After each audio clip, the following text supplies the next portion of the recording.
entered into a public-private partnership with a group called Rock the Vote. And they were actually given access to go off and enter data into our qualified voter file. I'm just saying, I wonder if any of that extracurricular data entry had any oversight to make sure that they were actually eligible voters when they put them in there. So that could be one potential source for that discrepancy. So now, isn't it possible though that people, I don't know, can you register on the day of voting in Michigan? Yes. Okay, yes, so you can. And is that how you could get that number? It is possible to do that. I'll tell you what happened in Detroit when I was serving in the AB County Board out in Detroit. They had electronic poll books out at 134 separate counting boards. And then somewhere halfway through the night, they brought out a series of paper sheets that they called the supplemental poll book. And those were supposed to be the people that registered to vote the same day. But later in the evening, and here's where you can get a lot of extra votes for that might not fit the qualified voter file constraints. We got a notice from the clerk's office that even if somebody wasn't in the electronic poll book or they weren't in the paper poll book, they still wanted to type them into the poll book so that their ballots could be counted. So that's called creative writing in the database. Creative writing. Creative writing is good for English class, not good for elections. Not at all. We know that you've been researching data anomalies in this election. What have you been finding? Well, first, I want to make sure there's a term that's used in elections is also used in court cases, especially criminal cases, and it deals with chain of custody. And chain of custody means that key election artifacts, such as the qualified voter file, the handoff of the qualified voter file to the electronic poll books, which are precinct-based extracts of that qualified voter file, the reconciliation of the people who are eligible to vote with the ballots. The ballots are an election artifact that is controlled, and then there's the vote tally. That's very important. And in particular, this chain of custody comes into effect, I believe, around how do you track the vote tally as it's captured from these tabulators. How is that information then shared to all points beyond the vote tabulator, including out to the county, out to the media? How do the fundamental question I want everybody to start asking is, where do you get the data that updates all these websites that people like to track on election night or that they view on all the TV networks? Where do people get that data, and what is the chain of custody around the reporting of that data? And that gets to the heart of where we've done some data snooping. And Senator Kolbeck, let me ask you this. What you're talking about in chain of custody comes up in legal cases all of the time. It is particularly critical when there's a chance that someone could intercept that chain of custody at any point through the internet, hacking into the system. What are you finding in that regard that gives you concern? Well, first of all, the first thing I did when I got into that county board is I examined the network and that they had for all the tabulators, their adjudicator computers, poll books, et cetera. And I found out that especially the tabulators and the adjudicator computers were all networked together through routers that were in turn connected to an Ethernet cable that was connected to the internet. And so if one computer is connected, all of them are connected. Now, why is this a big concern down the road? Well, now we start talking about some data abnormalities that we've started seeing. And right now, everybody says that Michigan is not in play, right? Because right now, Joe Biden, according to the projected ballot tallies, has 146,123 vote lead in Michigan. If people are wondering, if there's voter fraud, election fraud in Michigan, well, it's got to be pretty significant to cover up that kind of margin. Well, I'm telling you what I've unearthed, and with the help of people, not just in Michigan, but all across the country who've been paying attention to the data and certain data patterns, I think we can account for 140,000 votes and then some. And that's just looking at 3 counties in the state of Michigan. That's Kent County, Oakland County, and Macomb County. And we think we've accounted for 140,000 votes. And I'll just give you a couple examples of some of the anomalies we've seen. And if you're comparing straight ticket voters to folks that just voted for an individual for president, for example, what we're noticing is that the more Republican the district is, the less likely you are to vote for Donald Trump. That doesn't make much sense, now does it? No. You'd expect for it to be on parity. But then here's where it gets really bizarre. The more Democrat the district is, the more likely they are to vote for Donald Trump. And the center point for that graph is skewed heavily towards putting votes towards Joe Biden. So it was a very interesting thing that popped up. Another anomaly, if we go out to Genesee County, which is out, if you guys have heard the news stories around Flint, that's where Flint is in Genesee County. And I don't know how familiar you guys are with what happens on elections, but there's a term called an undervote where you don't necessarily fill in all the ovals underneath there. Maybe you just vote for one person and everything else is blank. And usually, anywhere from 4 to 8% of the ballots kind of get into undervote territory. What we observed in Genesee County was that out of approximately 61,000 votes, approximately 44,000 were undervotes. That's a whopping 72%. And what that tells me from a data perspective is that something's rotten in Denmark. It looks like somebody was fudging the numbers. So Senator, I think it begs the question, have you ever seen anything quite like this before, ever? No. Well, but the people that I've been talking to have been analyzing elections for years, and they're just happy that somebody's finally listening to them now. And my background, I'm a Microsoft small business specialist, and in addition to being an aerospace engineer, former senator. So I like to look at spreadsheets. I like to look at numbers, and because I was running in political office, I found that I always had to go off and try to convert all these tensor equations into a bumper sticker somehow.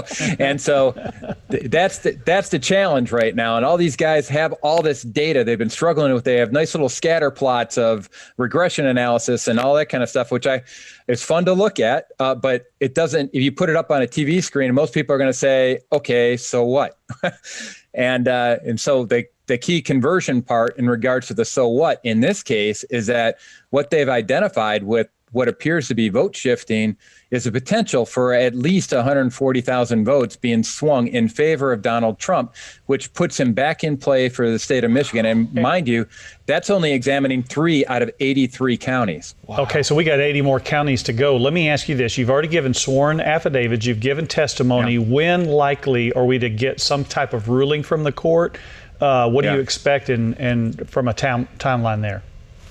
Well, I've just been checking my phone because they're in court right now before Judge Carey out in Detroit. And the court case that he's referring to, you can see that up at letsfixstuff.org, as well as an explanation of why this internet connection stuff is such a important concept, because we explain how technology can be used to tamper with elections. But the court case that's being filed up there, which you can get links to the actual court case, including my affidavit and all that good stuff, is being decided right now in the court. And if the judge rules to move forward on a TRO, and since I'm not a lawyer, I don't know what TRO means, but I know what the impact of it is. Okay, here we go.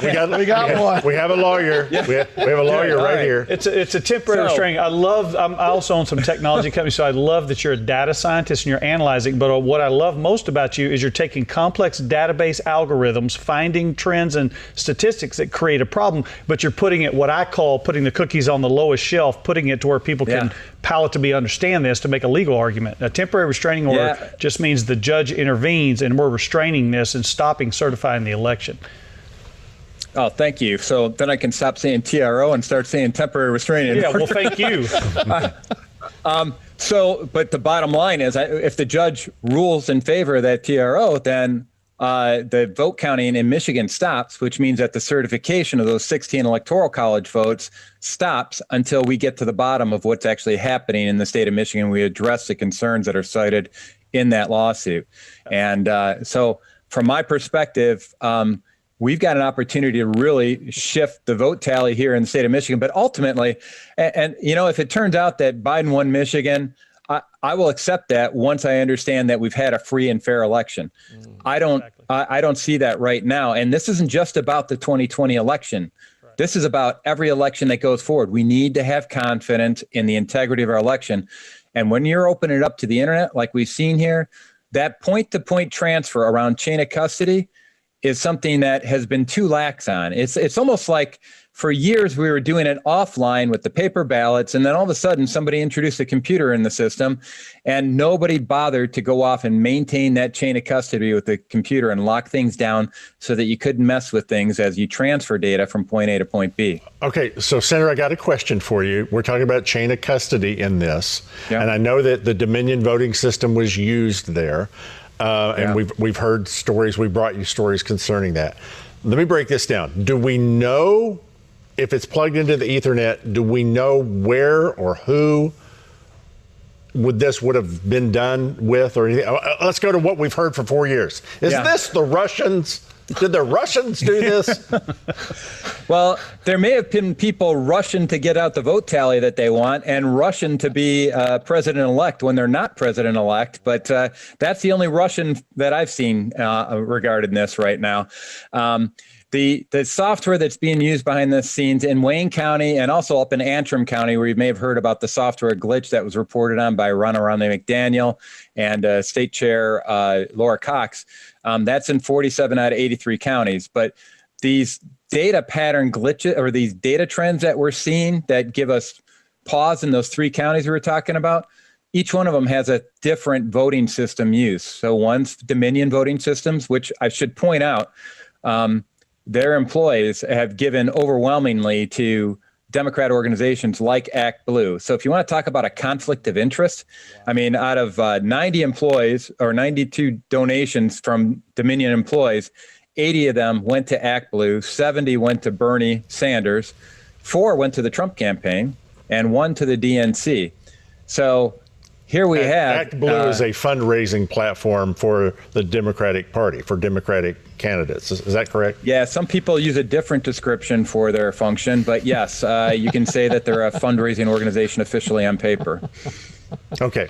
All right. I want to break this again. What you said, the voting difference between right now, the count difference between Biden and Trump, and what you've discovered. Go ahead and repeat that one more time. I want people to hear this. So right now, the projection is that Joe Biden has 146,123 votes more than President Trump. Okay. The data anomalies that we've seen in the state of Michigan that could be affected via an internet connection, which I have gone off and verified, and has not been, well, anyway, we've got internet evidence of internet connections out at the Detroit AV Counting Board as a minimum. They have an opportunity to sway as many as 140,000 votes. So when you add that up with what I had put in the category of penny ante issues, like backdating ballots, adding people into the poll books that shouldn't have been in the poll books, and then tabulating their votes, which added up to thousands of votes there. Now, all of a sudden, we see the opportunity for the state of Michigan to go to Donald Trump and not to Joe Biden. So our viewers will want to know, I know our viewers are sitting there thinking, is it realistic to think that what you just said could actually happen? Absolutely. And we're going to go off and show how it can happen in a court of law. And that's ultimately what we're headed towards on all this. And that's why we got 2 different threads that are going on right now in our country. We've got a media thread that's pushing Joe Biden as the president-elect. And we're in a race because underneath that, we've got a legal thread that's going off and trying to get out the truth about what actually happened during this election. And I just want to make sure to encourage your voters or the listeners that, don't believe the president-elect stuff. I mean, they're trying to anoint him as president, and that's not decided till the Electoral College votes are in, and that ain't happening right now. You got to go off and look at the votes and count all the legal votes. And the only way we're going to determine whether it's legal or not is by going through the legal process, unfortunately, in this, because that very basic concept of chain of custody that gives us confidence in the integrity of our election was violated time after time after time in the state of Michigan alone. Okay, so I want to ask you a couple more things very quickly. One, this has been in 3 counties that you've studied this, and that may be enough to overturn things as they are right now. Are you looking at the other counties in Michigan, or you are? Yes. Okay. Yeah, it's very tedious because one of the things we've noticed is that nobody does a statewide precinct by precinct roll up, and that's the kind of data that we need. And we think that's by design, actually. I would have loved to have seen a precinct by precinct roll up when I ran for governor. Okay, so one more thing, and I don't want to compromise what you guys are doing there. Thank you for what you're doing there. Absolutely. I don't want to compromise that. But has this been reported to higher up, the federal, or I'm sure you have?